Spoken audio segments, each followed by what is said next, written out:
My mom would be at all my sporting events. Let's say I was playing football, okay?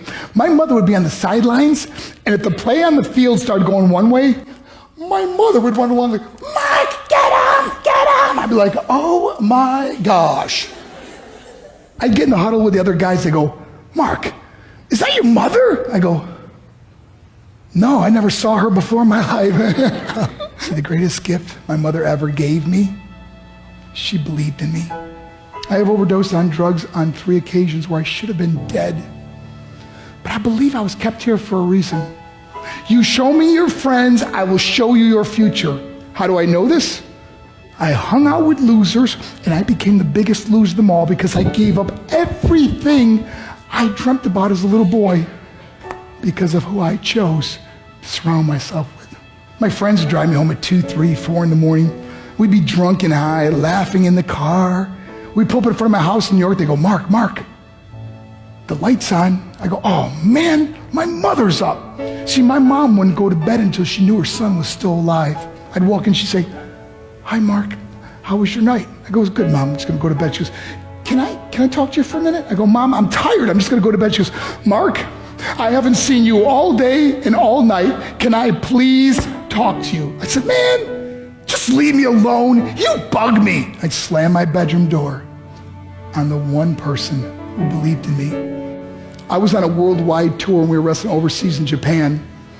After my wrestling match, I went upstairs in my hotel room and I fell asleep. There was a knock at my door at 3 o'clock in the morning. I got out of bed and I looked through the safety window and I could see it was a Japanese promoter.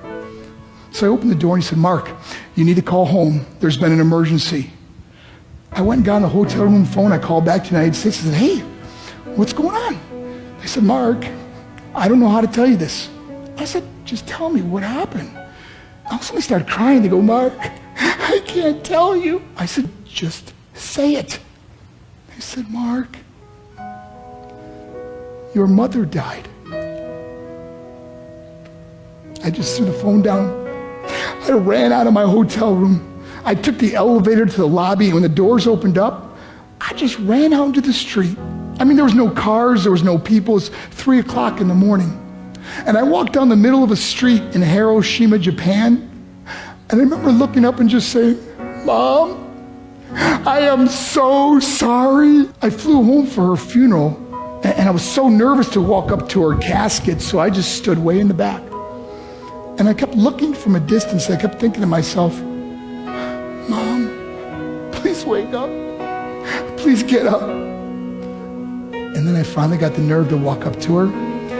And as I got closer, I could see my mom for the first time. I mean, she was so beautiful. She was dressed in white. I mean, she looked like an angel. And I just stood over it. I said, Mom, you are my hero. Everything I am, everything I hope to be was because of you. You loved me so much. You gave me a life. You're the only one that ever believed in me. How did I repay her? By getting drunk, by getting high, by getting stupid, by hanging out with losers? For what? All she ever wanted to do was talk to me. I wish I could talk to you now, Mom. I wish you could see what I'm doing. Why couldn't I have been a better son? We are defined by our choices.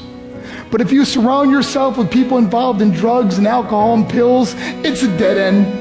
I'm not here to preach to you. I'm here to tell you I lived that life.